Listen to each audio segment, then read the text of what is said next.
इयत्ता दुसरी, विषय मराठी, पाठ मोराचा पिसारा. एक जंगल होते. जंगलामध्ये उंदीर आणि त्याचे पिल्लू राहत होते. त्याला एकदा मोराचा पिसारा फुलताना दिसला. मोराचा पिसारा त्याला पाहिजे होता. रामू हत्तीकडे गेला. परी लपून त्याची सर्व गंमत पाहत होती. त्याला मोराचा पिसारा. रामू हत्ती जंगलामध्ये फार हुशार होता.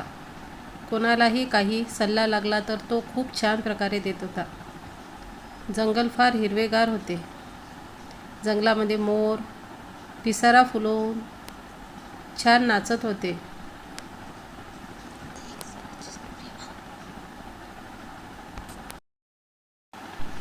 मोर हा खूप सुंदर पक्षी आहे.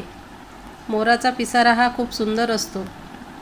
ज्यावेळी जंगलामध्ये चिचू उंदीर हा मोराचा पिसारा बघत असतो, त्याला तो फुललेला पिसारा खूप आवडतो आणि त्याला त्याची जी शेपूट असते ती नकोशी वाटते आणि त्याला त्या मोराचा पिसारा हवासा वाटते.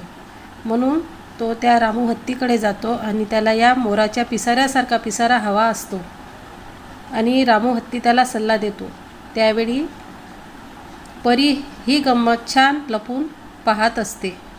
पाहत असताना ती तिची जादूची कांडी फिरवते आणि त्या चिचू उंदीर तो पिल्लू जो असतो त्याला मोराचा पिसारा देते. पण त्याला बिळात जाता येत नाही. नंतर सकाळ होते.